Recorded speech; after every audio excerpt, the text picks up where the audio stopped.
a ideia da pró-reitoria, a ideia da administração é assegurar o direito não seria o direito sim, mas assegurar que todos sejam atendidos, né? Então, há programações, por exemplo, vamos ter um seminário no mês de outubro, e vão X professores. Então, vamos mandar essa previsão. Marcamos o prazo até dia 31, quer dizer, até sexta-feira, mas isso está na página desde a semana passada. Eu aproveito só essa oportunidade do Conselho para fazer, mais uma vez, o alerta de que isso deve ser respondido para que a gente possa começar a reequacionar essas questões. Essas e outras também serão feitas pela Proplan no decorrer ainda desse final de mês de agosto, comecinho do mês de setembro. A ideia é, no mês de setembro, estarmos já com toda a previsão até o final do exercício 2012 concluída, para que a gente possa, com razoável tempo, ver os créditos disponíveis, executar tudo aquilo que é para ser executado, ou seja, para que se tenha um fechamento de exercício o mais correto possível, o mais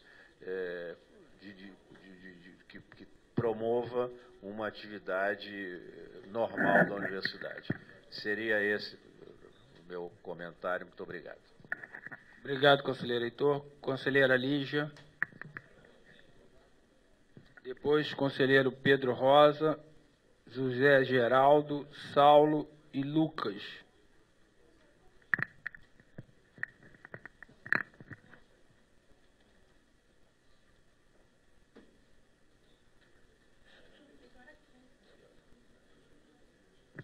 Lembrando que cada conselheiro tem direito a 5 minutos.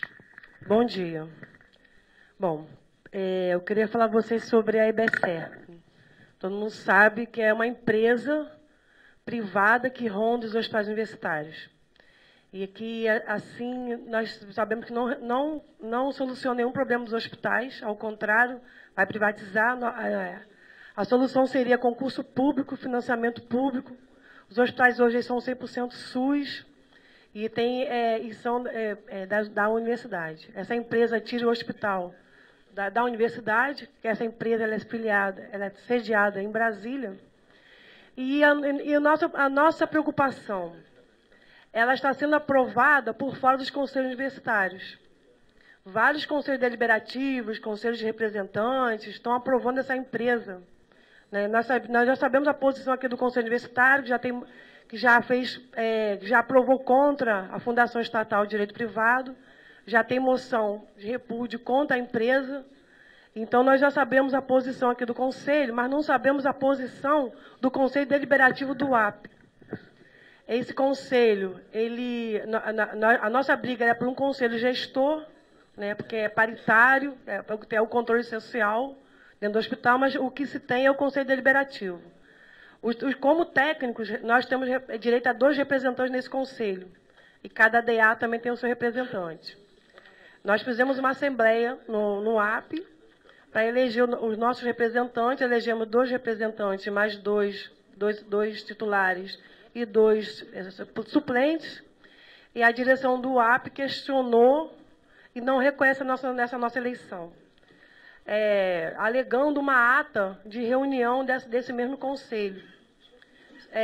O regimento aprovado aqui no Conselho Universitário, o regimento do Conselho Deliberativo, não fala diz que tem que ser eleito, né, os representantes técnicos, mas não fala como tem que ser. E nessa ata que o diretor do hospital nos apresentou, fala que os estudantes têm autonomia de escolher os seus representantes nos seus fóruns. Cada DA faz a sua reunião e escolhe os seus representantes, mas que dos técnicos, o diretor do hospital, ele quer ser o presidente da comissão eleitoral, e ele quer fazer toda essa representação dos nossos representantes. Nós questionamos isso, estamos trazendo aqui para o Conselho, né, porque nos preocupa que esse Conselho Deliberativo ele possa aprovar a EBSER sem passar pelo Conselho Universitário. Então, assim, fica aqui nossa preocupação, né? Nós, primeiro, nós queremos o direito de escolher nossos representantes nos nossos fóruns, assim como foi dado aos estudantes, nessa ata de reunião, porque uma ata pode ser mudada com a próxima reunião. E que a gente, estamos aqui solicitando também que não seja feita nenhuma reunião desse Conselho Deliberativo antes que seja aceita a participação dos técnicos nessa reunião. Me parece que cada DA da saúde tem a sua representante, né? 11 hospitais já escolheram, já assinaram o contrato com a EBSER, ou já sinalizaram a sua intenção em assinar o contrato com a EBSER por esses conselhos por dentro dos hospitais. Então, nós vamos trazer aqui a nossa preocupação. O hospital hoje, ele é 100% SUS, nós queremos, na nossa briga, que ele continue assim. Então, nós queremos reivindicar o nosso direito de escolher nossos representantes. É isso.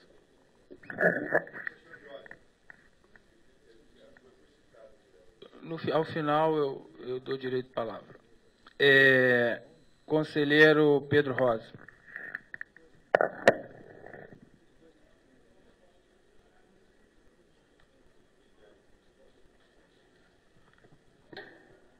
Bom dia a todos. Imagino que não tenha quórum ainda, mas acho que é importante, daqui a pouco, mas espero que o espaço seja aberto para as entidades falarem da greve. A DUF está aqui também, está numa semana decisiva, acho que é importante socializar o que está acontecendo. Mas, como conselheiro, a gente queria colocar como parte da nossa luta, da nossa greve, é um problema que mexe com toda a universidade, por exemplo, o bandejão da universidade. Quando começou a greve, a gente procurou a administração e colocou que a política de expansão que vem acontecendo na universidade de bandejão de restaurante, que é correta, e a gente reivindica, é muito bom, não está sendo, eu diria, acompanhada por condições da produção de alimentos. Vou dar uma ideia concreta. Depois que foi feita a reforma no refeitório, expandiu para a Praia Vermelha, para vários lugares, o que parece que houve toda uma mudança, só houve mudança no servir e também na qualidade para o estudante. O problema é que a cozinha do bandejão não suporta uma expansão dessa. Servia mais ou menos, antes da expansão e da reforma do refeitório, aproximadamente 4.000 refeições, hoje chega a quase 7.000, aliás, antes da greve. Então, quase que dobrou. E os companheiros dizendo que está impossível produzir. Aqui tem alguma nutricionista, trabalhadora do bandejão. A gente pautou a necessidade de ampliar e reformar, porque, do contrário, não vai conseguir atender a expansão. Infelizmente, foi, eu vou dizer, ignorada por parte da Pró-Reitoria, que não só desmarcou uma reunião nossa para discutir mais detalhes, não convocou, está acabando a greve. 3 meses depois, nós propusemos que era para aproveitar a greve exatamente para poder fazer as reformas necessárias, não foi feito. Vai acabar a greve e vai retornar. Nós estamos colocando aqui, colocamos anteontem, o professor Sidney, a necessidade de produzir a quantidade de alimentos que era antes da reforma, até que haja essa ampliação. Parece que tem uma intenção de fazer a ampliação, porque vai acabar que no meio do semestre normal, se não conseguir produzir em condições básicas, os companheiros vão acabar tendo que fazer uma nova luta política, provavelmente paralisar de novo, e a gente não quer. Então, quer um meio termo, que para nós é dar o limite da produção, e já colocamos isso há 3 meses, infelizmente está sendo ignorado, vai acabar que no retorno dito normal, prejudicando o atendimento de toda a comunidade universitária. Então, para que a gente depois diga que não avisou, a gente formalizou tudo isso, estamos tentando a negociação há bastante tempo, e sequer foi respondido por parte das pró-reitorias responsáveis. A gente, não sei se o professor vai abrir depois para o sindicato falar da greve, porque se for, acho que era importante, porque a gente está tendo um problema concreto, como a nível nacional. A nossa federação apontou o final da greve, todo mundo está vivendo e acompanhando a greve. A gente recebeu em alguns lugares um documento, cobrei do professor Sidney, disse que era estranho porque não foi decisão do gabinete, um documento assinado pelo secretário, dizendo que foi a pedido do reitor, e, do nosso ponto de vista, uma retaliação ou uma ameaça explícita de que, se não retomasse o trabalho dia 27, haveria uma política de punição, visto que a judicialização nacional é permitir a retaliação. Estou colocando isso porque, como não está assinada com o professor Roberto e o professor Sidney negou, chegou em vários e-mails e achamos que isso é uma intervenção política da instituição e nós não podemos aceitar isso. Por isso, inclusive, não terminamos a nossa greve ontem, decidimos manter a nossa greve não só em apoio aos professores, mas porque não aceitamos nenhum tipo de intervenção. Tem que ter autonomia sempre de docentes, técnicos, estudantes do movimento, especialmente nesse movimento final, onde o governo está desrespeitando o serviço público e o servidor. Para nós é uma contradição o Conselho Universitário declarar apoio a greves, e parte viva da própria greve a nível nacional, estamos exigindo do governo que negocie, e por parte da administração uma intervenção no sentido de prejudicar o processo de luta. Nós vamos fazer uma nova assembleia amanhã, a depender do tom que a gente discuta os assuntos, vai ser o tom também da nossa luta da categoria. Mas queria depois a Isabel, que é diretora do sindicato, poder explicar mais sobre a questão da negociação, que eu acho importante socializar para todo mundo, porque vai mexer com a universidade como um todo. Obrigado, conselheiro. Conselheiro José Geraldo, depois conselheiro Saulo, conselheiro Lucas e eu sou o último inscrito.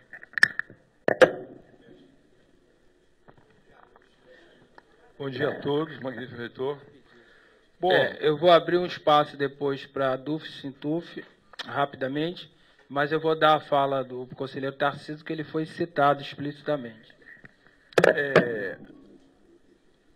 o meu conceito de democracia é tratar com igualdade os iguais. O Fernando Sabino tinha uma frase muito interessante que falava o seguinte: democracia é todo mundo ter o mesmo ponto de partida. O ponto de chegada depende de cada um. Na minha opinião, o igualitarismo vai levar a universidade pública à ruína, como aconteceu com a educação fundamental e o ensino médio. Alguns, tanto do lado do governo como dos sindicatos, agem com boa fé. Outros, de ambos os lados, nem tanto, na minha opinião. Enquanto a universidade fica parada parcialmente, tento contribuir com o país, agendando palestras motivadoras em escolas, tanto em escolas públicas como privadas, pois o país tem espaço de sobra para produzir educação para todos, desde que seja de boa qualidade. Eu estou aqui hoje porque o diretor do Colégio São João Nepomuceno, professor Ubi Barroso Silva, deu uma bolsa de estudos de 4 anos para mim, pelo meu desempenho na escola pública. Não existe contradição entre a escola pública e a privada. Elas são complementares. E a escola confessional também, seja ela católica, metodista. Então, o problema é o seguinte: eu comecei um discurso no conselho passado. Se não se partir por uma situação em que a falta de amor pelo país seja levado em consideração, nós vamos descambar para o que aconteceu. Por exemplo, hoje, várias pessoas, né? Cristóvão Buarque, Darcy Ribeiro, podemos pegar aí passado de escola privada, Gama Filho, Cândido Mendes, né? Foram pessoas importantes aí, né? O cardeal Dom Eugênio Parleme na PUC, né? Quer dizer, então eu não vejo a escola como uma coisa que tem que ter um dono, que é público, que é privado. Elas são complementares e várias escolas têm, tanto privadas como confessionais, elas têm formas de inclusão do tipo dessa. Eu tive um desempenho muito bom na escola primária, um diretor chegou para minha família e ofereceu uma bolsa integral 4 anos no colégio dele, né? Hoje eu estou aqui por causa disso. Então, o problema é que a gente não está tendo um pouquinho, né, de patriotismo para resolver esse problema, né? Eu falei aqui que tem que se considerar o tempo de serviço dos professores. Ele falou que essa discussão já acabou. Para mim não acabou, não. Se a gente recomeçar ela aqui de novo, ela vai chegar em Brasília. Ela vai chegar aonde tiver que chegar, né? Então é só porque a minha preocupação é que está faltando mesmo patriotismo das pessoas, né? Que está todo mundo olhando para o seu umbigo. Muito obrigado. Conselheiro Saulo.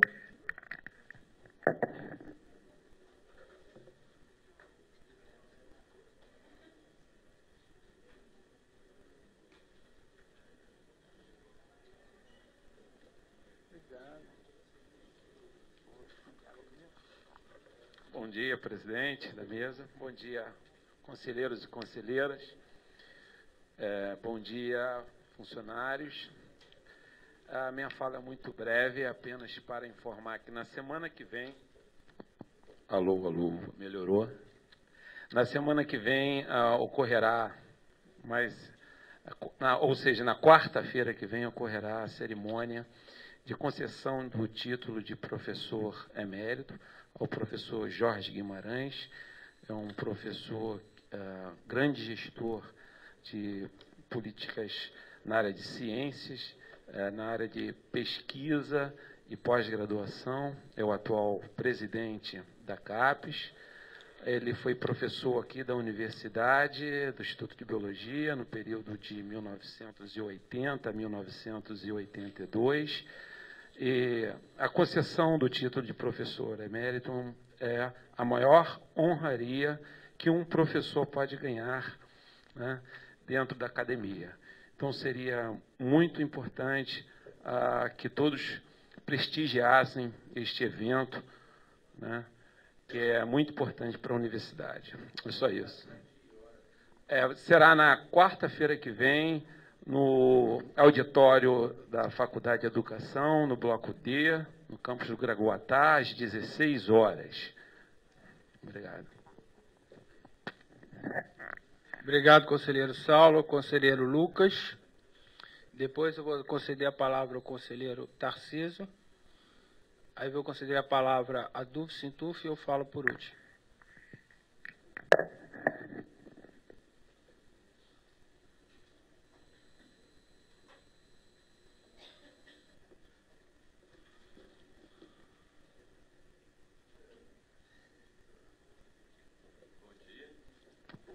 Alô? Bom dia.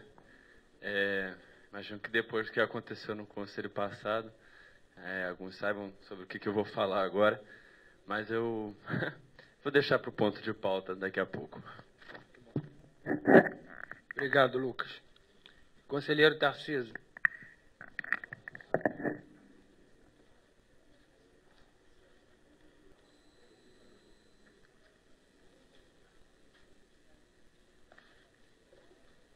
Queria pedir a Evelyn, ela está presente? Quem que vai falar pela DUF? Então, Rafael, se prepara. Bom dia a todos e a todas, senhor presidente, secretário. Eu aprendi há muitos anos que a verdade ela é construída, né? Então, dependendo do momento, dos fatos, você vai construindo uma verdade, né? E aqui eu escutei umas verdades construídas. O que acontece no Instituto Antônio Pedro? Ele tem um conselho deliberativo, conselho esse que foi aprovado em todas as instâncias, inclusive no Conselho Universitário. Aprovado, inclusive, o regimento desse Conselho Deliberativo. Eu não vou citar se deveria ser gestor, se não deveria, isso é uma matéria vencida, foi altamente discutida na época, o porquê dessa composição e não da outra, enfim. Eu precisava só falar uma coisa com os senhores. Esse Conselho Deliberativo, ele deliberou que a representação dos técnicos administrativos vem de uma consulta,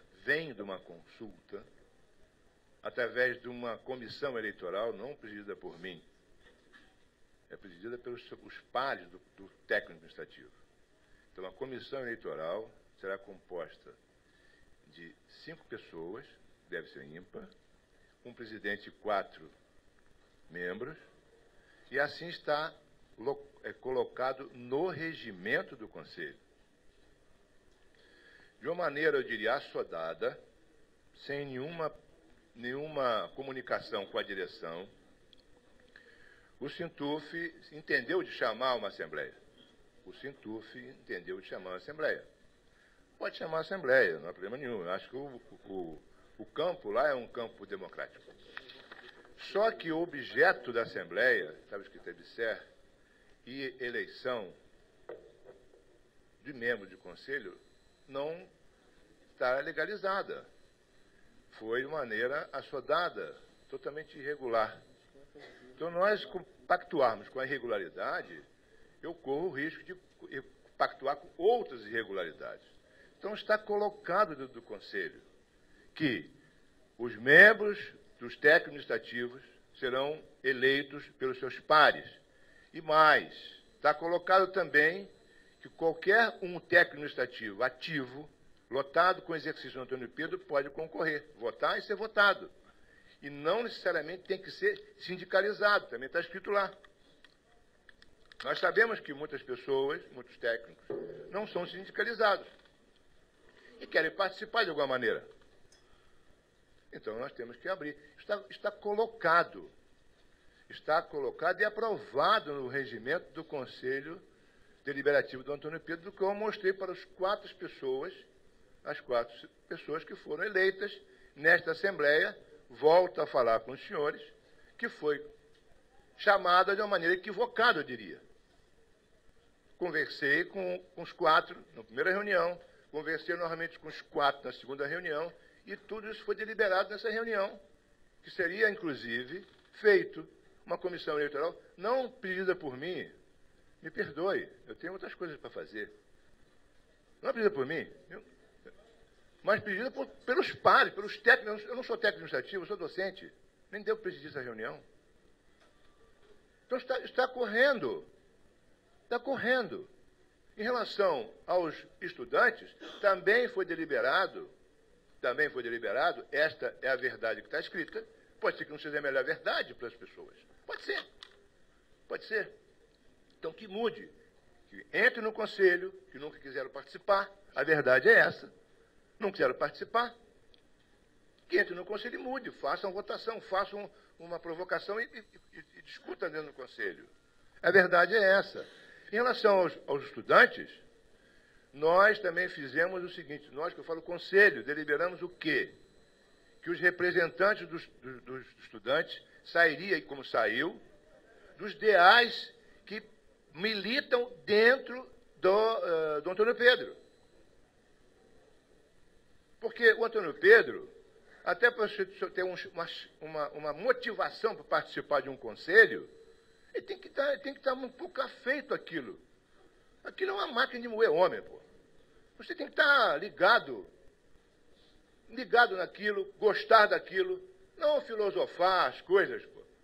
Tem que reunir para resolver as coisas de uma maneira clara, correta, pragmática. Porque a doença não espera. De eu ficar divagando, então nós temos que decidir as coisas muitas vezes muito rápida. E o conselho muitas das vezes tem decisões rápidas. Então não houve nenhuma ludibriar nada de ninguém. Se houve a coisa equivocada, foi feita pelo Conselho Deliberativo do Antônio Pedro, legitimamente constituído, aprovado em todas as instâncias, inclusive aqui no Conselho Universitário. Isso que aconteceu. Então, essa situação foi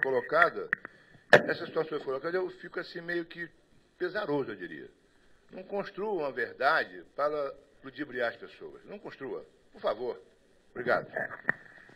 Rafael, representando, vamos suspender agora a reunião do Conselho para escutar a fala sobre o que está acontecendo em relação à greve ou não dos movimentos, tanto da ADUF quanto do Sintuf.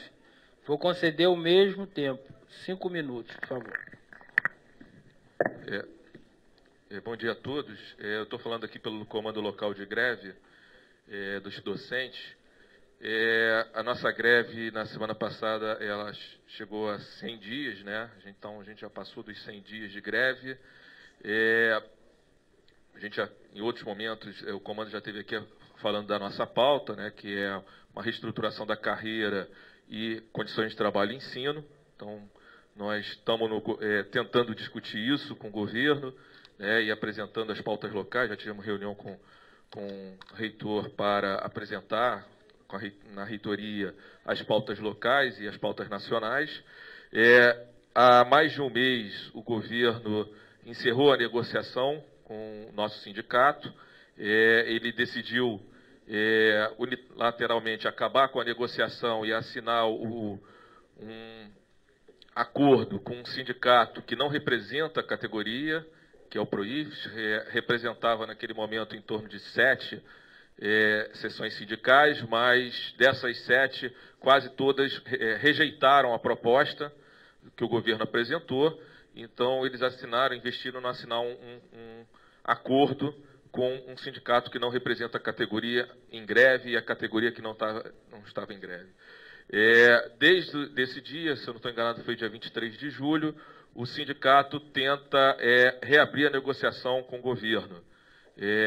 A tentativa com o próprio governo, foi protocolado ofícios para presidente da República, para os ministros, tanto da Educação quanto do Planejamento, e também está sendo tentada essa reabertura da negociação no Congresso Nacional. Então, nós já tivemos participando da Comissão de Educação, tanto no Senado, hoje tem uma reunião da Comissão de Educação na Câmara, já tivemos presente conversando com senadores e, em outros momentos, com deputados.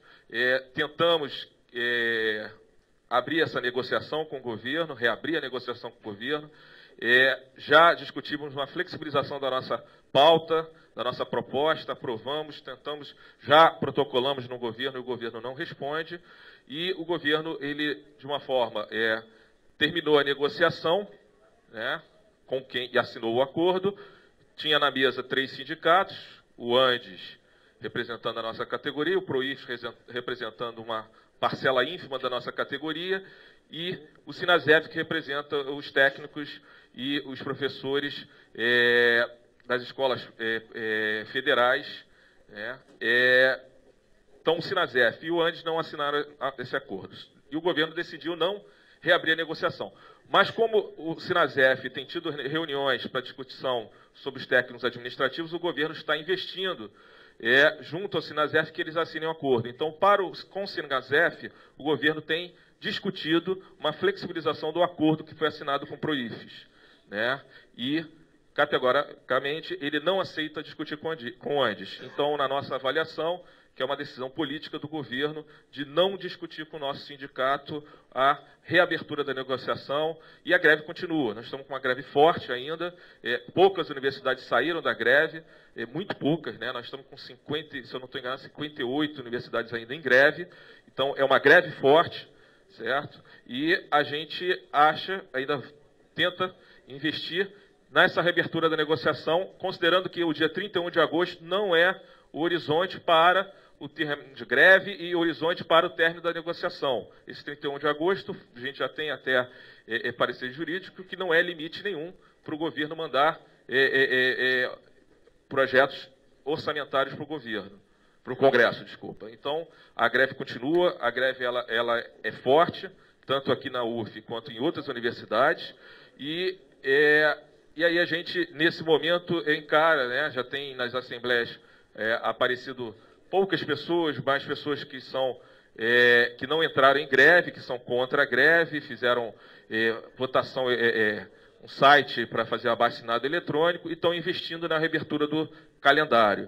E entraram com recurso no CEP, e reabertura, na verdade, eles não querem que a gente termine o período, eles querem já começar o segundo período, porque eles já deram aula. E aí a gente entende que essa discussão só pode acontecer ao final da greve. Independente se o CEP mudar a posição dele, a greve continua. Então, o calendário não terminou. Então, o calendário termina quando a greve acaba. Isso é importante, as pessoas, porque não adianta o CEP aprovar a continuidade do calendário e o calendário está parado. Então, é importante frisar isso, porque, apesar daquela deliberação do CEP, a greve continua. O calendário está parado pela greve, não pelo CEP. As pessoas tentam confundir e fazer essa confusão. Outra coisa importante, nós temos uma assembleia amanhã às 15 horas, não sei o local ainda, que ficaram de marcar o local, mas a assembleia deve ser divulgada hoje, o local, que foi tentando marcar, já está marcado o serviço social? Serviço social, então, assembleia amanhã às 15 horas para a gente discutir a continuidade da greve e o que tem acontecido. Convido a todos para estarem presentes. Muito obrigado. Obrigado, Rafael. Agora, pelo Sintuf. Isabel. Por favor, Isabel.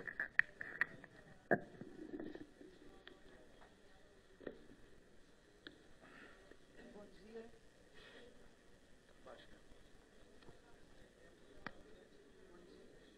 Vai ao contrário. Está baixo. cima, Isabel. Bota para cima, Isabel. Isso. Bom dia. Mas fala perto. Meu nome é Isabel, sou coordenadora do Sintuf. Bom dia aos conselheiros e conselheiros. Queria aqui fazer um breve apanhado do que foi esses 2 meses e 20 e poucos dias da nossa greve dos técnicos administrativos. A gente considera essa greve como a maior greve assim, de todos os tempos, de greve unificada de todos os servidores públicos federais. O governo assim endurecendo muito com a gente, sem querer nos receber, protelando o máximo possível, e o acordo, quando oferecia, sempre acordos rebaixados. Mas nós permanecemos, mesmo assim, fazendo nossos atos pelo Brasil, aqui no Estado, bravamente lutando contra a falta de jogo de cintura, a má vontade desse governo. Nós achamos que essa...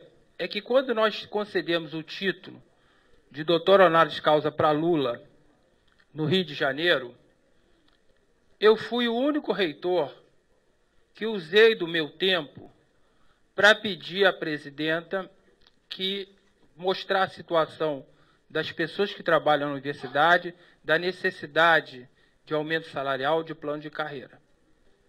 Falei também 10% do PIB para a educação, claramente. Isso repercutiu no Brasil inteiro e nos principais jornais do país, inclusive Estado de São Paulo, a Folha de São Paulo, Brasília e tudo quanto é lugar. Durante esse movimento de greve, os únicos reitores que assinaram um documento contrariando o movimento da Andifes, posicionando pela abertura de negociação, fomos nós. Todo mundo tem visto a nossa postura em relação à greve. Agora, nós temos que falar a verdade. Muitos pais ligam, professores, funcionários, e eu sempre falo, professor, eu falo, vocês têm que ir na Assembleia e discutir e deliberar na Assembleia. Para os pais do aluno eu tento tranquilizar, mas são muitos e-mails, telefonemas, e isso chega ao meu gabinete, fora o que cai errado em outros lugares. Isso eu não posso omitir para vocês. Agora, eu não vou aceitar ameaças como foi feita aqui pelo Pedro Rosa. Ele fez uma ameaça. Ele disse, se eu não fizer isso, que na próxima Assembleia... O que eu não vou fazer, e digo claramente, nós não vamos diminuir alimento do bandejão. Porque o bandejão foi criado, e ele é subsidiado com verba do PNAS para estudante. E nós concedemos que os funcionários e professores como no bandejão. E antes de qualquer coisa, eu quero lembrar que em 2006, as baratas andavam pelas paredes do bandejão. E o bandejão melhorou muito. E nós contratamos muita gente justamente prevendo esse crescimento. E você sabe muito bem que está previsto uma ampliação da cozinha do bandejão. Agora, o que eu não vou admitir é que algumas pessoas que entraram ontem no ônibus já queiram viajar na janela. Nutricionista querendo comandar a nossa universidade, o que vai ser no bandejão. Isso eu não vou aceitar. Isso não vou aceitar. Não é ameaça. Eu não vou aceitar. Agora, o sindicato ele pode fazer, ele tem o direito de fazer o que quiser. Agora, eu como reitor também, eu tenho o direito de ter as prerrogativas de botar ordem na universidade. E acabou. Para isso que eu fui eleito pela maioria da comunidade. Então eu quero deixar isso claro, que eu não tenho medo de nenhuma ameaça nem de cara feia. Bom, agora vamos à ordem do dia. Vamos à ordem do dia, por favor. Nós já falei que nós vamos ter uma reforma, uma obra de ampliação da cozinha no final do ano. Já está tudo programado. Sabe por que ainda não acelerou? Porque muitos arquitetos estão de greve. E eu não estou obrigando a trabalhar. Sim, senhor. Especificamente a arquiteta que está tratando desse projeto, ela está de greve. Eu chamo aqui na próxima reunião o diretor da SAEM para explicar isso. Então eu não vou entrar nessa discussão. Ordem do dia. Professor Heitor.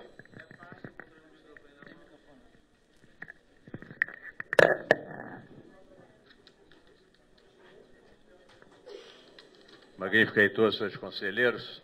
A nossa pauta de hoje consta de 16 processos, na sua grande maioria processos de rotina, doações, convênios, etc.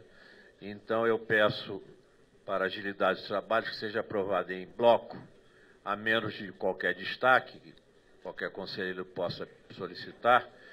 E eu já de antemão, me parece que não há quórum, senhor secretário, para o para o primeiro, seria então retirar de pauta, que é a concessão de título, que requer quórum especial, e também já colocaria em destaque os processos de número 3 e 4, que são recursos.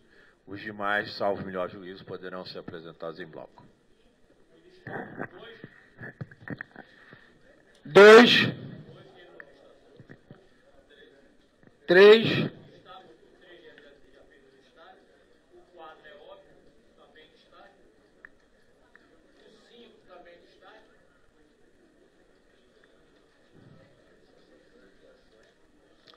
bom, foram destacados 2, 3, 4 e 5.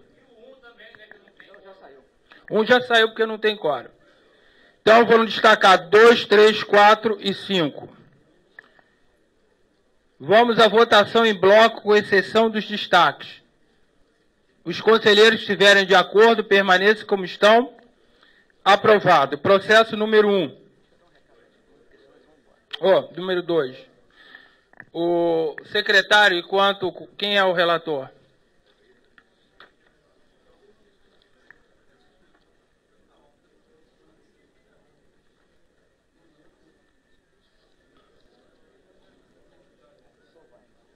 Professor Wagner, o relator. Enquanto isso, o Boechat vai dar uma informação. Senhores conselheiros, na verdade, é um aviso. É para avisar que o mandado da representação docente nos conselhos superiores, quer dizer, nos 3 conselhos, no Conselho Universitário, Conselho de Ensino e Pesquisa, do Conselho de Curadores, esse mandato vai até dezembro. A necessidade das unidades se reunirem e fazer essa eleição, nos encaminhar até dezembro para a posse em janeiro. Então, na verdade, é para desencadear, lembrar vocês que vocês têm que desencadear a eleição para a próxima representação docente. Aí nós temos que abrir isso tudo, é um desencadeamento hoje, porque, na verdade, essas eleições podem ser feitas nas unidades e mandar o resultado para o Conselho. Na última, professora, você está lembrado que o reitor concentrou na secretaria, você fez parte até da comissão, por isso que o senhor está perguntando, entendeu? Se o Conselho achar de melhor, assim, repetir, mas não é obrigado, porque pode ser nas unidades. Na verdade, a gente chama de circunscrição. Aí pode se unir, faz a eleição com chapa completa. Mas não precisa ser na secretaria. Das circunscrições, perfeito. Mas não precisa da secretaria envolver. Pode ser feito nas circunscrições, ele monta a comissão eleitoral lá, entendeu? E manda para cá. Pode ler. Oi? Não, são 4 circunscrições. Sim. Tá. Eu posso colocar, para adiantar o professor, eu posso colocar o último edital como foi na página, tá bom? Aí vocês veem o que vocês querem fazer. Eu vou colocar, a partir de amanhã, o último edital na página, tá bom? Cadê o relator, professor Wagner? Se não estando aí, quem pode ser o relator? Presidente Cresos. Não estando o relator, o presidente, cadê? Conselheiro Cresos. Presidente da CLN.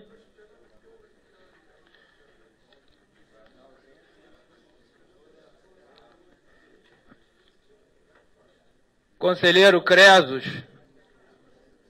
Presidente da CLN, na ausência do relator, professor Wagner.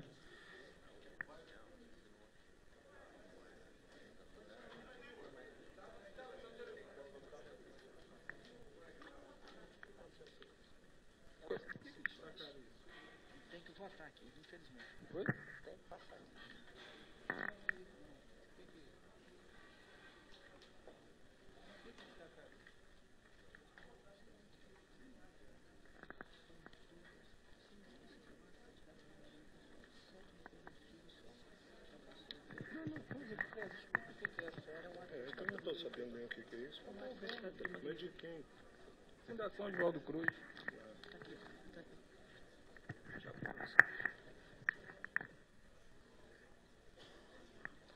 Bom, o presente processo é a renovação de um convênio 94/2003 entre a UF e a Fiocruz. É o 7º aditamento a esse convênio.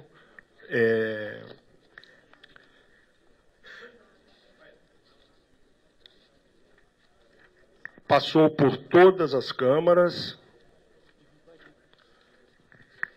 e a Câmara... Vai ler isso tudo? Não sei, não. Ó, Ayrton. O senhor quer a leitura de toda a resolução? Eu gostaria apenas, creio eu, mas gostaria de saber qual é, em síntese, o conteúdo do convênio. Tá.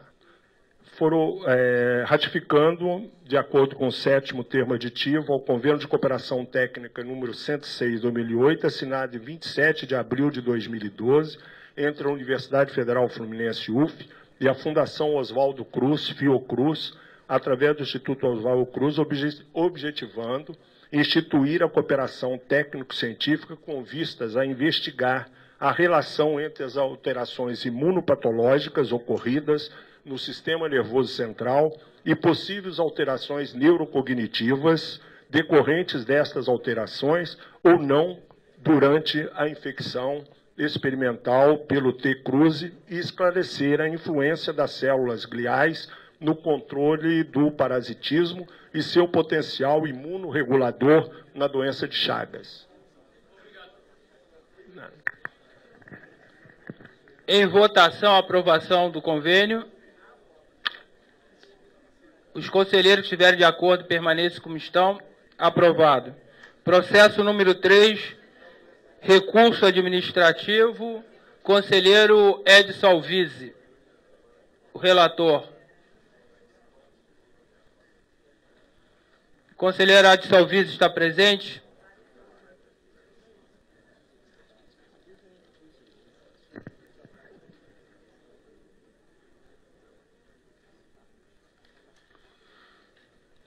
Conselheiro Edson Alvise, é o recurso administrativo.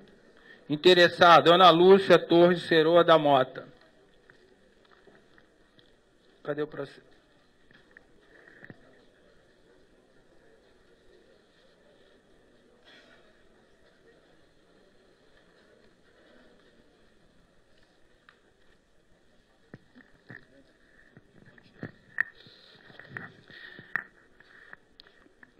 Bom dia a todos. O processo já é conhecido, porque ele já passou aqui na sessão anterior. E diz respeito a um concurso para professor titular, em que houve um recurso com diversas alegações e que, na realidade, a Câmara de Legislação e Normas ela só se ateve à questão das formalidades legais, e indicando, então, que ocorreu uma irregularidade na montagem da banca. Bom, posterior a isso, houve mesmo? Tá certo. Então, corrigindo a correção indevida. Tá. Houve, então, algumas outras ações. O departamento se manifestou uma intenção de resolver a questão de uma forma amigável, se manifestou o interesse em resolver de uma forma menos traumática, entendendo que irrelevante era ficar buscando se houve erro, se alguém errou, onde é que estava, e entendendo que o principal era atingir o objetivo do departamento, que é complementar a sua vaga e respeitar o interesse dos candidatos. Bom, desta forma, eu e alguns outros conselheiros nos colocamos à disposição do departamento para conversar sobre as possíveis soluções, e nos reunimos na sexta-feira passada, com os candidatos, ouvimos os candidatos, depois, posteriormente, com a chefe, aliás, anteriormente a gente já havia conversado com a chefe de departamento, nos reunimos com os candidatos, e ontem, né, ocorreu uma reunião plenária do departamento em que nós apresentamos as posições dos candidatos e a posição da questão jurídica, da questão legal sobre os problemas alegados, e o departamento, então, ele decidiu buscar como solução, né, apresentar o pleito de anulação da homologação do concurso, de forma que assim se voltaria à fase anterior do concurso, e voltando a esta fase anterior do concurso, o departamento, usando novamente as suas prerrogativas e as suas competências, ele montaria outra banca para examinar novamente o material já entregue para o concurso, para refazer essa segunda fase do concurso, de forma que o concurso continua sendo o mesmo, é o mesmo concurso, apenas se refaz o ato em que há alegação de uma falha administrativa qualquer, né, de uma ilegalidade, de não respeito a uma norma, e de forma que fica resolvido.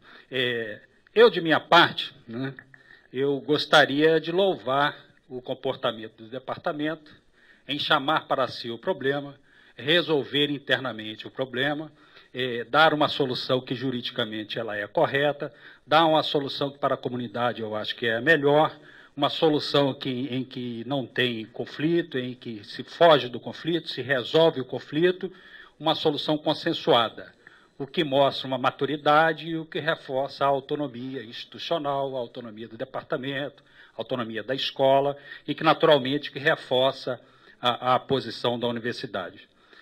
Então, é isso que a gente está apresentando, né, esta posição do departamento, né, houve... A proposta claramente é de que seja anulada a homologação do concurso, exatamente, anulada a homologação do concurso, o que retorna o concurso, então, para a fase anterior, e, a partir daí, o departamento ele vai montar a banca, né, conforme os critérios já combinados pelos candidatos e pelo departamento. Né. Como o departamento não tem mais professores com a titularidade para participar do concurso, vai usar uma banca totalmente externa e uma banca que será diferente da anterior, em razão da banca anterior já ter participado, já conhecer, e então, na realidade, uma banca será totalmente distinta da outra. Né? E o professor Paulo Trales já se encarregou de dar o apoio de logística, né, para esses professores convidados. Então, os professores serão convidados pelo departamento e a Copemag agora é DGL, a CPD. A CPD se encarregará do alojamento, do transporte, de locomoção dos professores. Bom, então, em tese é isso. O que a gente apresenta, então, para a plenária é, na realidade, esta homologação do pedido de anulação da homologação feita pelo CEP, que esta solução é a solução apresentada pelo departamento, consensuada por todos os interessados. Eu vou abrir as inscrições. Então, mas vamos abrir a inscrição. Primeiro, conselheiro Pietro, depois conselheiro Ayrton. E se alguém mais quiser algum esclarecimento sobre a proposta, conselheiro Weber.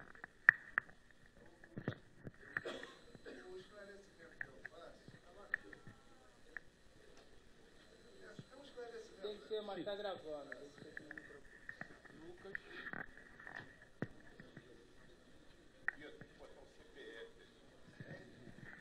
Cada conselheiro terá, nessa fase, 3 minutos. O que eu queria, eu acho que se a solução me pareceu bastante interessante, mas eu gostaria de um esclarecimento. Se dessa decisão vai ensejar um novo edital? Não. Não. Não. É, O concurso público ele é um processo complexo porque é composto de diversos atos administrativos. Né? À medida que você anula determinado ato administrativo, o processo é o mesmo. Né? O que se altera é o que tem posterior a esse ato administrativo. Né? Os efeitos daquele ato administrativo. Então, sendo refeito o ato administrativo, há necessidade de se refazer tudo que foi dependente desse ato administrativo. Então, o processo ele não volta do zero, volta do ponto em que está sendo refeito. Conselheiro, está escrito Ayrton. Tem que ser no microfone porque está sendo gravado.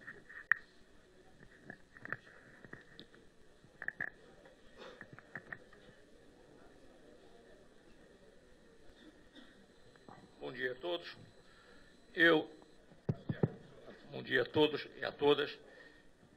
Eu de início louvo o esforço que foi feito e o espírito de sensato que tanto o departamento quanto as câmaras tiveram com relação a isto.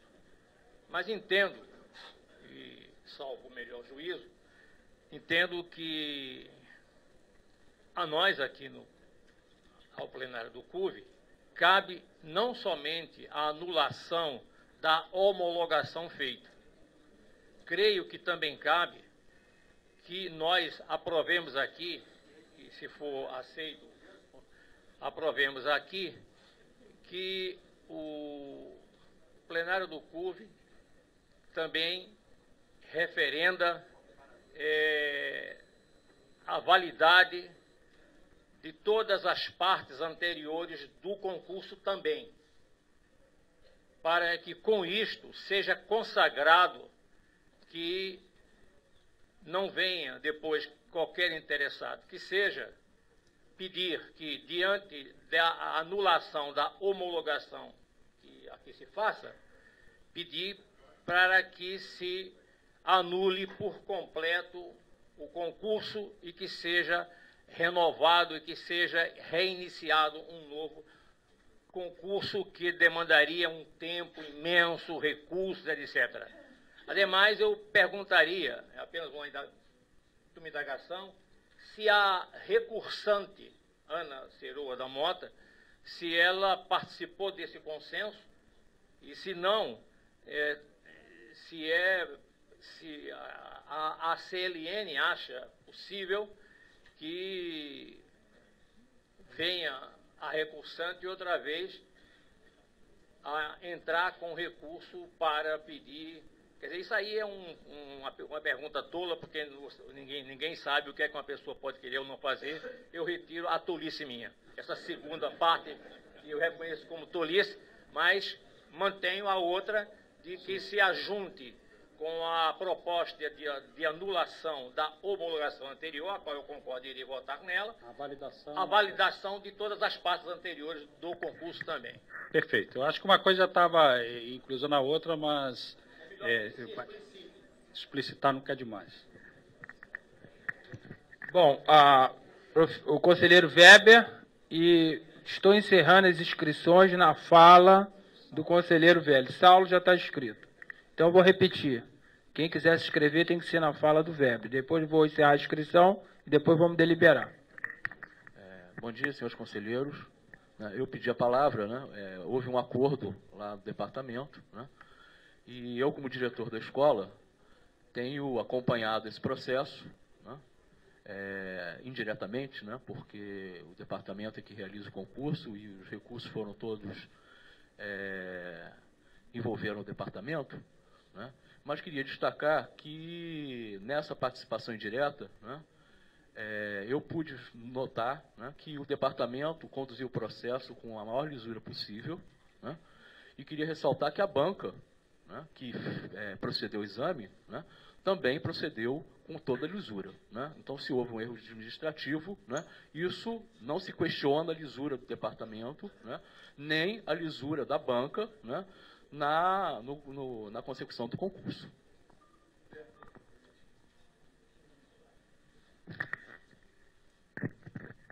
Conselheiro Lucas, depois conselheiro Saulo, conselheiro Paulo, Marcos e Paulo. Pronto.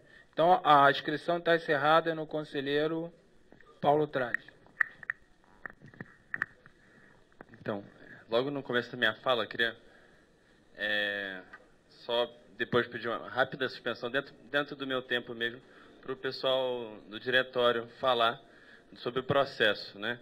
Porque no último conselho foi dito que, né, na minha argumentação a respeito da conduta da professora, que aquilo era uma questão pessoal, né? Então, por isso mesmo, o pessoal do diretório veio falar sobre o processo que a gente protocolou, né? Sobre a conduta da professora e tal. Então, e sobre o acordo, né? A gente não tem, já que as partes já estão de acordo, ao que parece, embora a professora não tenha assinado ainda, a gente não tem muita ingerência sobre isso, né? De qualquer forma, eu queria fazer um convite a todos os conselheiros que vejam o vídeo da prova do professor e tirem suas próprias conclusões, tá? Lucas, eu acho que nesse momento a fala ela não ajuda muito, porque nós não estamos discutindo o conteúdo. Isso já foi superado. Aliás, nem na sessão anterior a gente não discutia o conteúdo do concurso. A única discussão que houve foi com relação à formalidade. Na realidade, as câmaras, elas, na realidade, não quiseram conhecer o conteúdo por entender que isso já havia sido feito no CEP, que era o órgão técnico.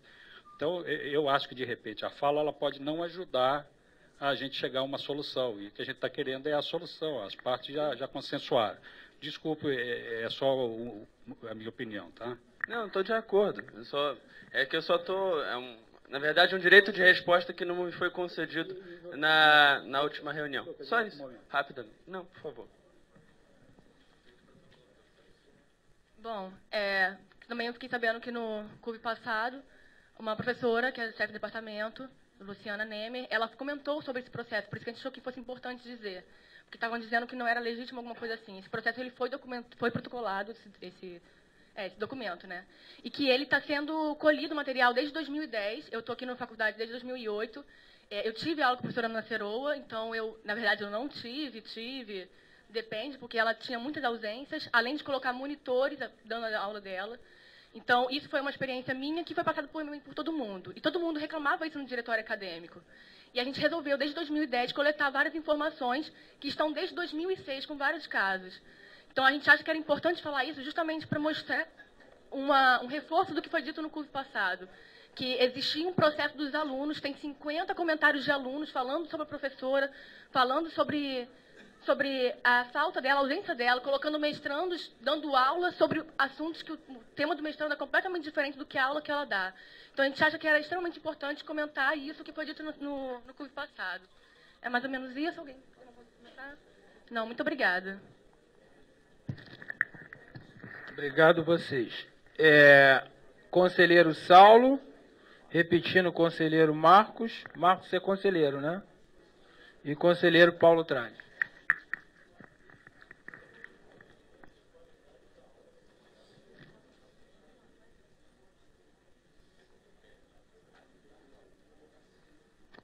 Apenas um pedido de esclarecimento com relação à legalidade dos prazos de um concurso. Esse ato de anular uma homologação, mas não o concurso, eu não sei se isso vai permitir a extensão desse prazo, porque se estiver fora dos prazos regulamentares, independentemente das partes, ele poderá ser anulado por qualquer um. É uma dúvida, eu gostaria de ter esse esclarecimento. Não é esse perigo, não, Saulo, porque é a discricionariedade da administração pública de, a qualquer momento, rever o seu ato que ele entende que foi feito equivocadamente. Tá? Não existe esse perigo. E estando anulado, volta à fase anterior e, voltando à fase anterior, vamos iniciar nova contagem de prazo para tudo. Mais a última, é com relação se existe algum recurso judicial ou então foi apenas um recurso administrativo. E existe algo paralelo com relação a isso? Isso é um problema, porque depois a gente decide algo aqui, vem a justiça contrapondo essa nossa posição, nossa decisão, e isso é desagradável. Saulo, se existe algum recurso judicial ou em outra esfera, a gente não tem conhecimento e também não compete a gente ter conhecimento, porque a qualquer momento, qualquer um pode procurar o judiciário. Agora, qual seria a busca do judiciário? Seria corrigir o ato que está sendo indicado, supostamente indicado como uma falha administrativa, tá? Que é onde está a discussão. Tá? Se isso já foi corrigido, qualquer outro tipo de procedimento perderia o objeto, não tem mais o porquê dar continuidade a nenhum tipo de ação nesse sentido. Né? Obrigado. Conselheiro Marcos.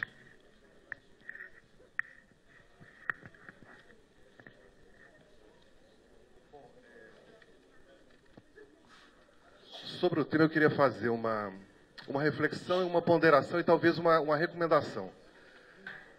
Não estou aqui para questionar o acordo que foi feito em relação ao concurso, acompanhei na sessão passada, não foi uma reunião digna de ser rememorada, eu diria, foi bastante desagradável.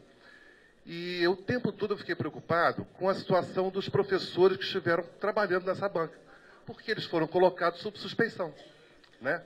Quer dizer, se esse acordo foi feito e aparentemente ele conseguiu um acordo razoável na medida em que, né, os candidatos vão continuar participando de um concurso com a nova banca, me parece que está fora do acordo ainda, né, os interesses das pessoas que fizeram parte da banca. Não é um concurso trivial, é um concurso bastante complexo, né? Quem pedirá desculpas a esses professores? Quer dizer, eu fico me perguntando aqui, né, qualquer um de nós que tivesse feito parte dessa banca se sentiria profundamente desrespeitado. Eu me sentiria, né? Porque acaba que o seu trabalho acaba sendo desconsiderado ou desqualificado ou colocado sob suspeição, o que é mais grave ainda. É uma pergunta que eu faço, uma ponderação, quer dizer, quem é que vai se responsabilizar por um pedido de desculpas a esses professores que fizeram parte da banca? Será o departamento, a universidade, o CUF? Quer dizer, eu estou fazendo uma reflexão e parece que os professores que participaram da banca não foram contemplados, né? E acho que a gente tem, é no mínimo delicado, gentil, a gente fazer um gesto como esse, porque me parece que houve um desrespeito, né? É só essa a minha ponderação e eu recomendo que a gente pense um pouco a respeito.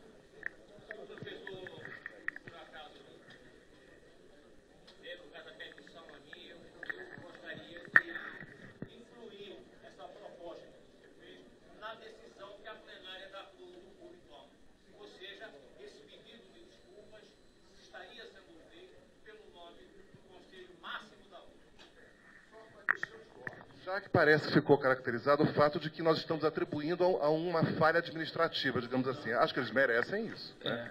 Na verdade, não foi nenhum ato, viu, Marcos, contra os membros da banca. Isso é uma questão legal. Mas, de qualquer forma, acho que nós devemos fazer isso, sim. Quer falar? A questão de ordem?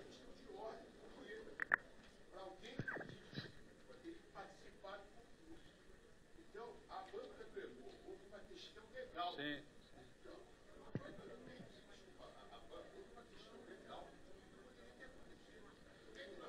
Mas eu acho que a própria unidade, o departamento, pode, né, enviar um documento para cada membro da banca, acredito eu. Não é? Acredito eu. O chefe de departamento, o diretor está aqui presente. Conselheiro Paulo Tralles. Paulo Tralles deve falar isso. Paulo Tralles, assume esse esclarecimento. Senhor presidente, senhores conselheiros, eu gostaria de falar, porque um concurso para professor titular, ele tem algumas diferenças em relação a outros tipos de concursos para docentes. Para começar, normalmente as inscrições para um professor adjunto ficam abertas um mês. Para professor titular são 6 meses, 180 dias. E eu gostaria também de falar para todos os nossos colegas, a gente não quer aqui ficar atribuindo culpas, nem desculpas, nem nada. Quando nós formos formar a banca é formada, falando em termos de tempo, a banca é formada antes da inscrição dos candidatos. Depois se inscrevem os candidatos. Caso alguém da banca tenha alguma parentesco, algum grau de parentesco com o candidato que tenha se inscrito depois, é de bom tom que essa pessoa decline da banca, porque senão nós vamos passar por outras situações como essa. É isso que eu gostaria de deixar claro. Então eu vou pedir ao conselheiro Edson que leia mais uma vez a proposição e nós vamos deliberar. Bom, então a proposta é a proposta de anulação da homologação do concurso e, consequentemente, validando o concurso, né, até o momento de composição da banca. Ou seja, reservando as inscrições. Está claro isso? Fala no microfone.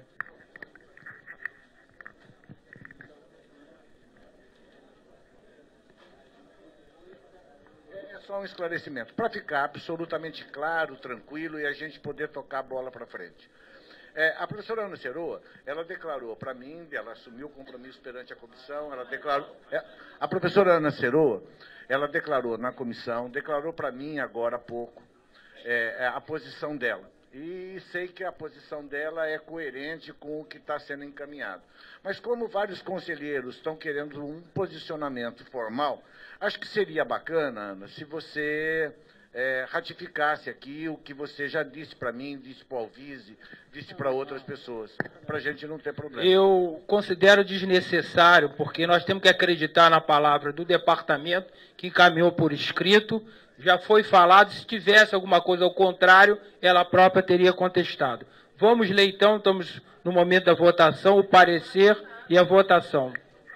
Ela, olha só, isso está sendo gravado, ela não está contestando, o departamento encaminhou, não há necessidade de burocratizar uma situação que está resolvida.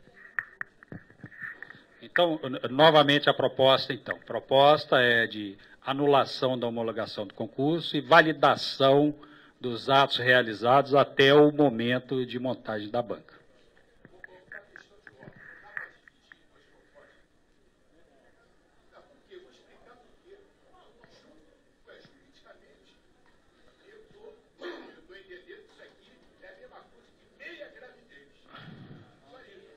Bom, a presidência agradece ao professor Paulo César, mas vai manter a proposta aqui do substituto do relator. Os conselheiros que estiverem de acordo permaneçam como estão. Aprovado com 6 votos contrários. Processo número 4. Recurso administrativo. Interessada Ana Virgínia Muniz Machado.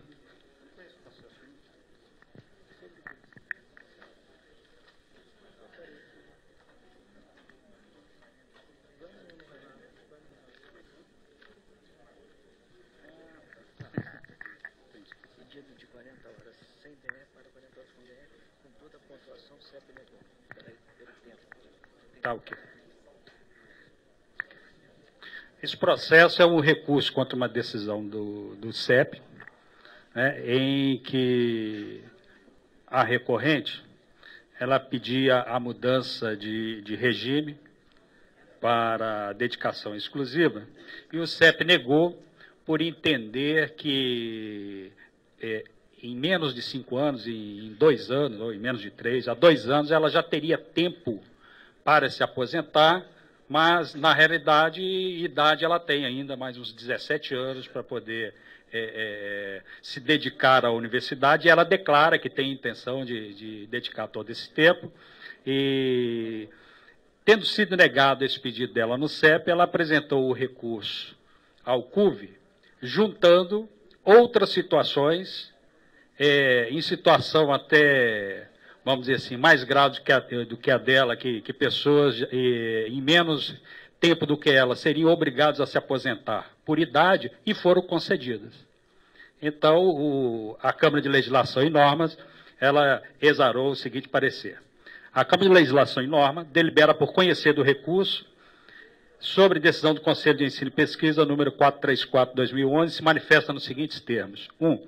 A mencionada aposentadoria da professora é por tempo e não por idade. A declaração apresentada pela professora é documento com valor legal, no qual ela se compromete, pelo menos nos próximos 5 anos, dos 16 possíveis em exercício na UF, compromisso que dela pode ser exigido. 3. A base normativa do Estado baseia-se na isonomia de tratamento, impedindo tratamento diferenciado para quem se encontra na mesma situação. Portanto, ao ser concedido pelo CEP a progressão de regime para outros professores, conforme consta outros professores na mesma situação, conforme consta nas folhas 2, criou-se tratamento discriminatório. Assim, a unanimidade, a Câmara de Legislação e Norma dá o parecer no sentido de deferir o recurso em questão. Foi acompanhado pelas demais câmaras. Em discussão, professora Silvia.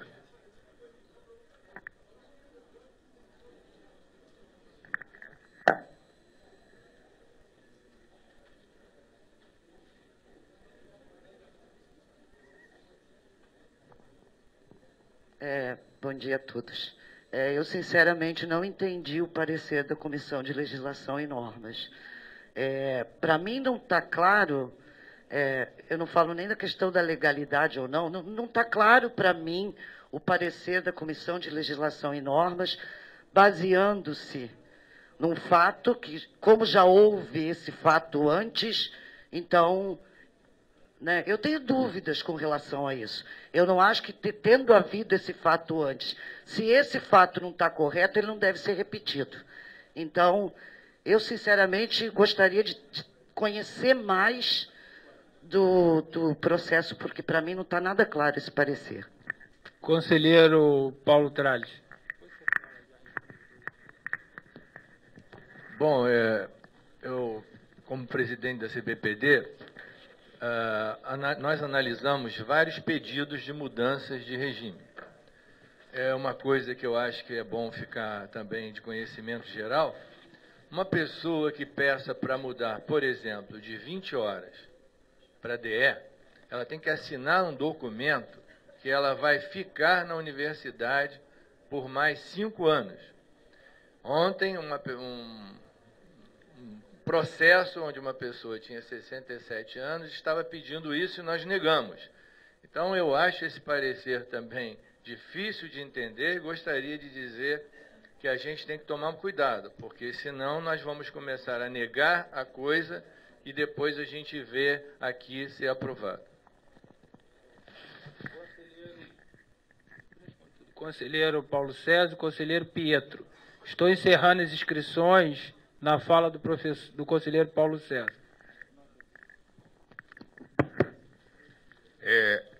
Bom dia. Eu queria fazer a pergunta ao professor Alvise. Professor Alvise, por favor, queria uma pergunta. A professora tem idade hoje suficiente para cumprir os 5 anos? A professora tem idade para ficar mais de 16 anos na universidade. Então a professora está cumprindo todos os requisitos legais. Perfeitamente. Ela pode trabalhar mais 16 anos e diz que já assinou o documento pretendendo ficar mais 5. Certo. Então ela está legalmente coberta. Ponto 1. 2. Professora Silvia, foi citado aqui casos recentes, porque nós temos que acabar aqui na UF com essa brincadeira de ação entre amigos.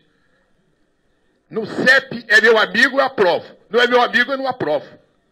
O CEP tem feito muita confusão nessa universidade, tem jogado problemas no nosso colo aqui no CUV. Não foi só quanto a essa parte de DE, não. O concurso da arquitetura, o CEP criou o mesmo problema. Homologou uma coisa que não podia ser homologada. Então nós temos que acabar na universidade com a ação entre amigos. E o que aconteceu no CEP aí, está citado na Folha 2, eu nem quero saber dos professores, é porque eu gosto, eu desgosto, e a lei tem que ser cumprida. A professora está coberta. E acabou. Obrigado. Conselheiro, estão inscritos conselheiro Pietro agora, conselheiro Zé Geraldo e conselheira Silvia.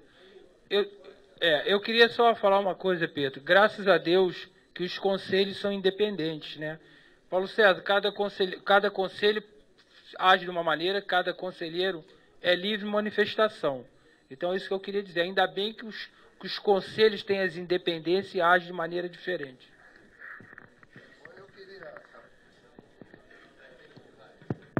Eu queria aproveitar essa discussão e, coincidentemente, na sessão anterior eu até apresentei uma indicação sobre isso, não sei ainda como é que está a tramitação, porque acho que essa questão ela está exatamente numa resolução do CEP, que no meu modo de entender ela é ilegal. Eu esqueci o número. Mas veja só, eu apontei, não tive tempo, a professora tem mais de 16 anos de trabalho. E aí tem tempo de aposentadoria. Veja se essa professora qualificada viesse fazer inscrição para um novo concurso para a Universidade Federal Fluminense. 40 horas com DR. Já teria tempo lá de fora. Quer dizer, então, essa resolução do CEP, ela mistura as coisas. O departamento aprova, entende que pode. Aí o CEP entende, não, mas vai se aposentar. Isso aconteceu com o Creso, quanto tempo atrás? 27 anos. 27 anos. Já tinha tempo, está aí até hoje. Vou enterrar. Isso aconteceu recentemente comigo. A professora está rodando essa universidade há tempos. Então, essa resolução, eu espero que a indicação tenha acolhida que eu fiz, porque ela precisa ser revista. E ela mistura concessão de ideia com concurso público. Tem um penduricalho ali. Tá? Então, eu acho que eu concordo plenamente, é um direito dela e eu voto a favor, claro. Então, eu vou voltar novamente para fazer o esclarecimento. Sim, eu vou esclarecer a professora Silva. Na realidade, o parecer da Câmara... Ah, está escrito para falar. Não, pensei que ela foi a primeira. Conselheira Silvia está escrita, não está? Não, você abriu mão. Agora você quer falar de novo? Conselheira Silvia.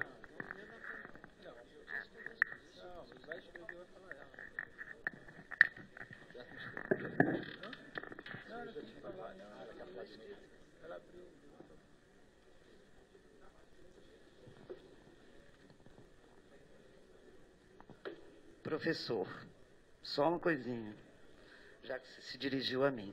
Se existe ação entre amigos, certamente eu não faço parte. A primeira coisa, eu não conheço, sequer conheço a professora a quem está se referindo aí. Tá?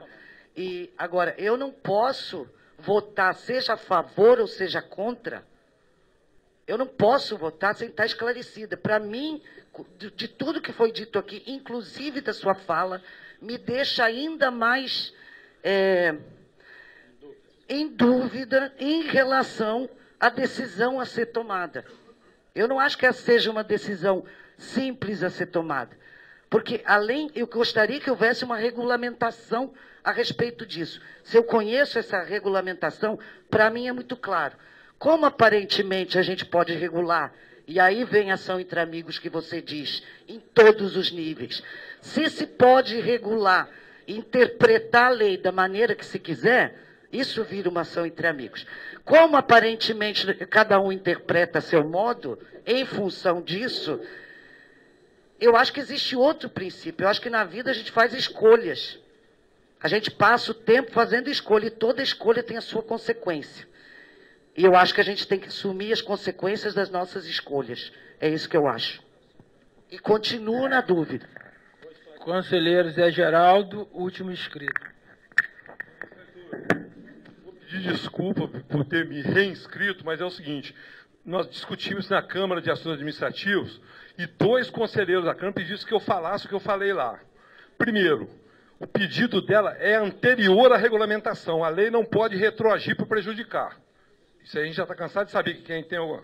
Segundo, ela é uma professora que dá muita aula na graduação. Nós sabemos que tem setores elitistas na universidade, tem setor menos elitista. Isso aí é da natureza da universidade, né? Engloba, né, a Arca de Noé. Mas ela é uma professora que dá muita aula na graduação, uma professora presente na universidade, mesmo não sendo professora de dedicação exclusiva. E, por último, uma coisa que eu acho que também é muito importante reforçar, foi aprovado o pedido dela 2 vezes no departamento, e o chefe dela é o Bruno, que todo mundo sabe que é um cara que cobra muito essa questão. Então, eu acho que não tem a menor dúvida que ela tem direito de ser... Isso aí eu não estou entendendo por que ainda não foi. Desculpa aí. Eu vou tentar fazer o esclarecimento. Peço desculpa por ter lido rápido o parecer. Eu pensei que a questão fosse de fácil. Desenho técnico. A questão é a seguinte, essa proibição, na realidade, ela é uma questão legal porque tem a ver com os benefícios a serem auferidos pós-aposentadoria. Tá? E por isso se exige que se tenha pelo menos 5 anos naquele regime antes da aposentadoria. Agora, quando a aposentadoria é por idade, isso está muito claro, porque a pessoa não pode ultrapassar aquela idade limite. Então, não é possível a modificação de regime, né, próximo ao atingimento da idade limite. Agora, quando é aposentadoria por tempo de serviço, a pessoa não é obrigada a aposentar quando ela complementa o tempo mínimo, que na realidade é um tempo mínimo de serviço para a aposentadoria. E o tempo máximo, ele não existe. O tempo máximo só existe por idade, e não por quantidade de serviços apresentados, né? E no caso aqui, a professora ela ainda tem a possibilidade de se dedicar ainda mais 16 anos para a universidade em razão da idade. Ela é uma professora jovem, tem muito tempo ainda, embora esteja no auge no auge da sua intelectualidade, ela é jovem e tem muito para dedicar ainda à universidade.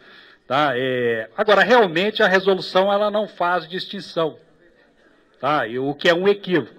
Então, pela lei, ela pode, sim, fazer a mudança de regime. E o segundo ponto que a gente fala que ocorreu é porque são citados os casos em que foram concedidos para pessoas na mesma situação com ela, na mesma sessão do CEP.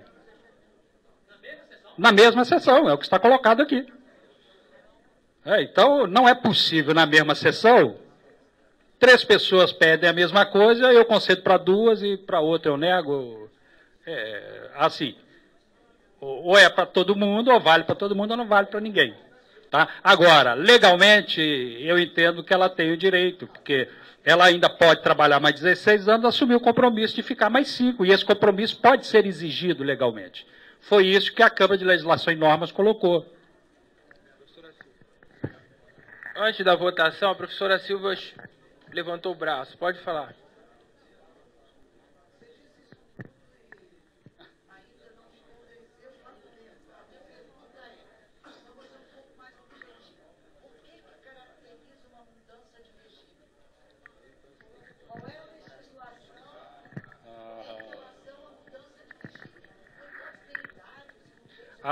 Pois é, a mudança de regime já são critérios internos da universidade, e a universidade tem resoluções indicando isso.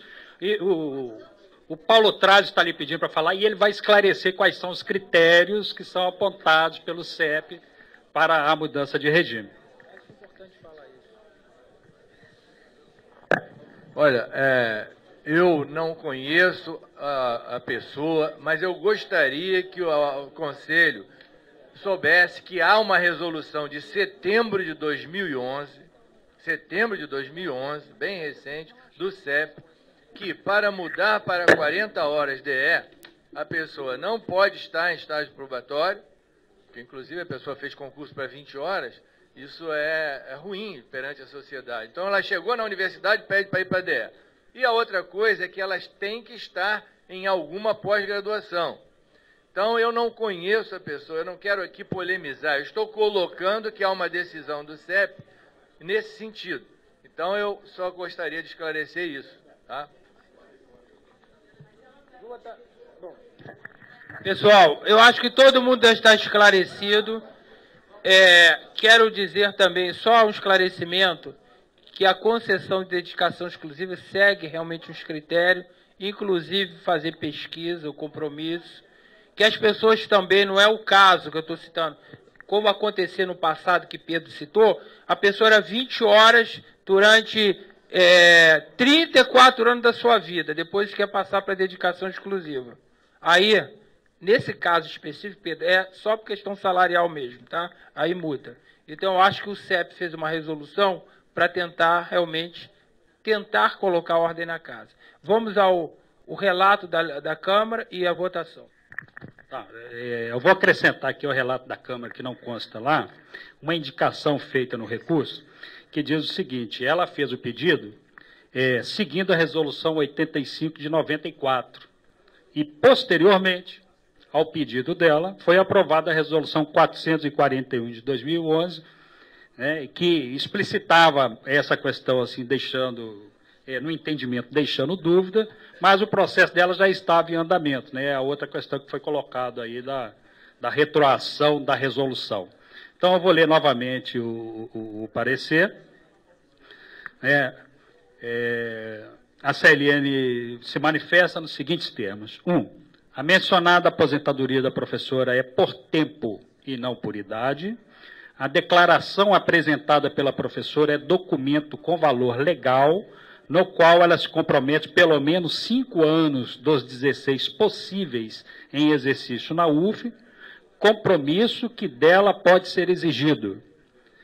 3. A base normativa do Estado baseia-se na isonomia de tratamento e pedindo tratamento diferenciado para quem se encontrar na mesma situação. Portanto, ao ser concedido pelo CEP a progressão de regime para outros professores na mesma situação, e nós vimos ali na mesma sessão, criou-se tratamento discriminatório para com ela, né? Assim, à unanimidade, a Câmara de Legislação e Normas dá o parecer no sentido de deferir o recurso em questão. Ela pede, então, a progressão. E a Câmara entende que fere essa resolução nova, mas não fere a legislação maior. Podemos colocar em votação. Os conselheiros que estiverem de acordo, permaneçam como estão. Aprovado com 4, 5 votos, 6 votos, 7 votos contrários. Vamos ao último processo, número 5. É o relator, professor Weiner. Se não estiver aí, professor Weiner está aí?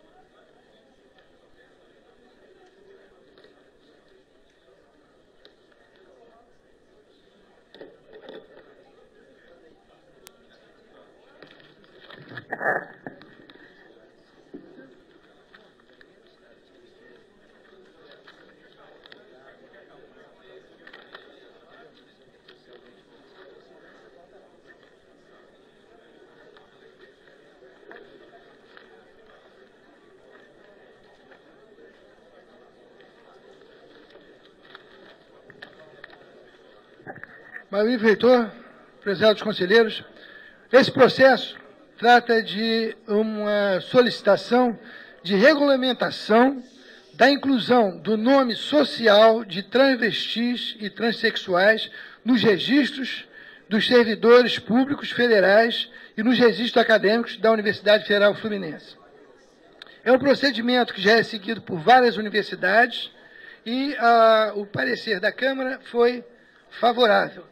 Ou seja, ficou claro, são as pessoas que ou fazem operação para mudar de sexo ou que são travestis e que têm o seu nome de origem que é discordante do sexo. Quer dizer, a pessoa se torna do sexo feminino e está com o nome de João, ou o inverso. Então, o parecer é o seguinte: a Câmara de Legislação e Normas manifesta-se de acordo com a regulamentação da inclusão do nome social de travestis e transexuais nos registros dos servidores públicos federais e nos registros acadêmicos da Universidade Federal Fluminense, de acordo com o que consta do presente processo. E o processo é dirigido principalmente para questão de alunos, e tem vários exemplos colocando isso. Então, a Câmara foi a favor. Eu só gostaria de pedir silêncio e pedir aos conselheiros que estão lá fora, os conselheiros que estão lá no café, no banheiro, no escritório, sei lá que nome tenha, por favor, retornem para a gente votar o último processo e prestar atenção. Estou abrindo inscrição para as discussões. Professor Ayrton.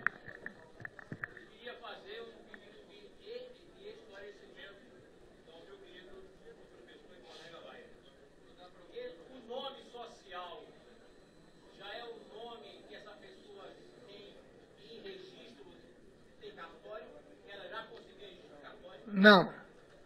É o nome que ela normalmente usa. Pelo qual os colegas e a sociedade a conhecem. É, exatamente.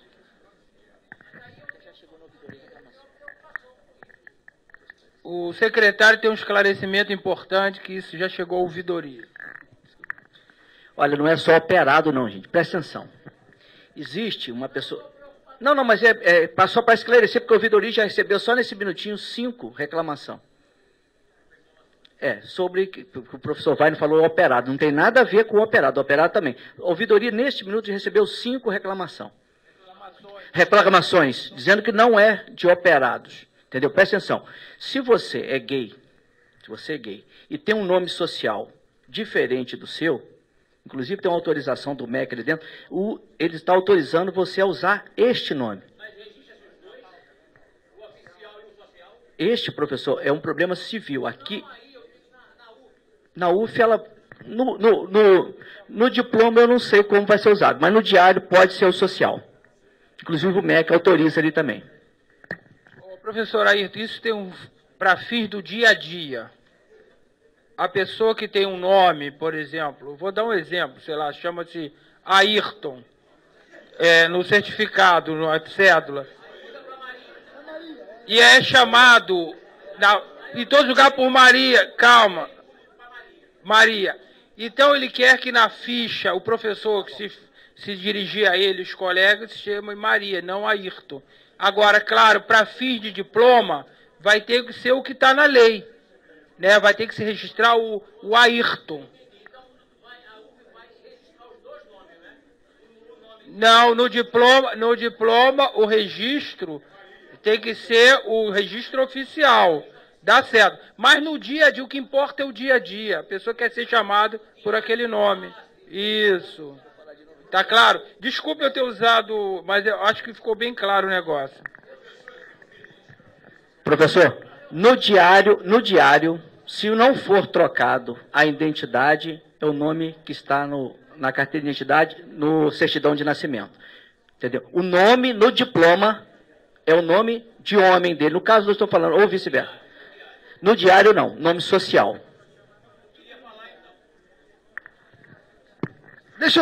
Ayrton, deixa só eu complementar com uma informação. Existe uma portaria, 1612, de 18 de novembro de 2011, tá, do governo federal, que esclarece nessas condições.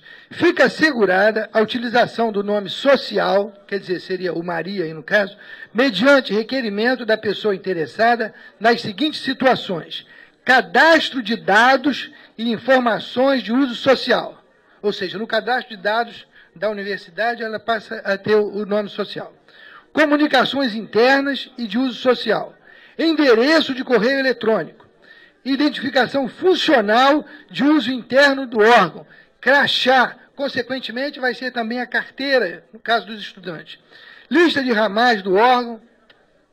São esses os casos. Tá? Isso aí. Vem aqui no microfone, por favor. Está sendo gravado.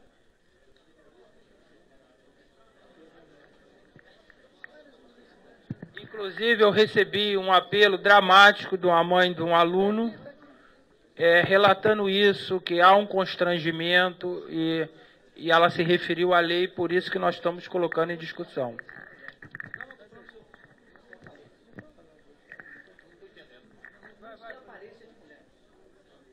Não, vejam bem, eu estou de inteiro acordo que nós respeitemos isso, é um grande avanço, e etc. Quer dizer, se eu mudo, se a orientação minha não é homem ou mulher, e eu gosto de que me chame Ana ou Maria, isso é um avanço e eu concordo.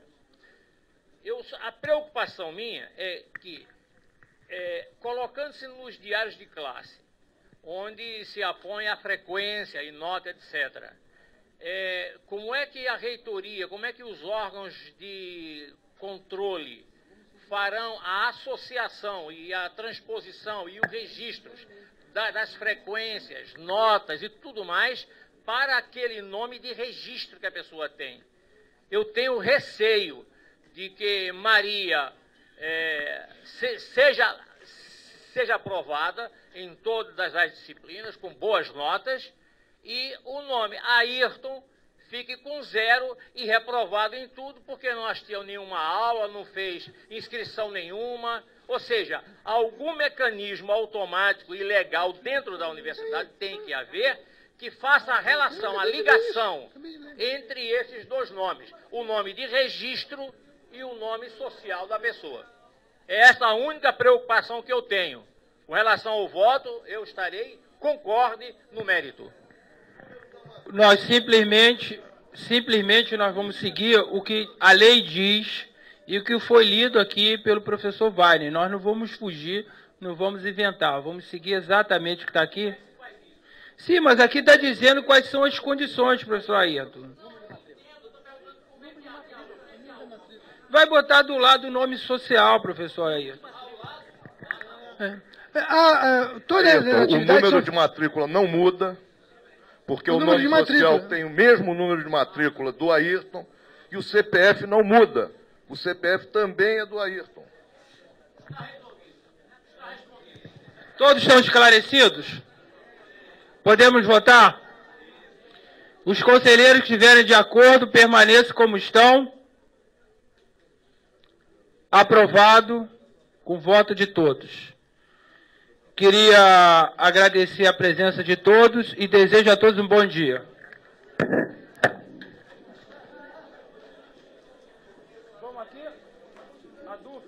Aí, professor, desculpa, eu só quis dar um exemplo assim para... Oi, foi aprovado.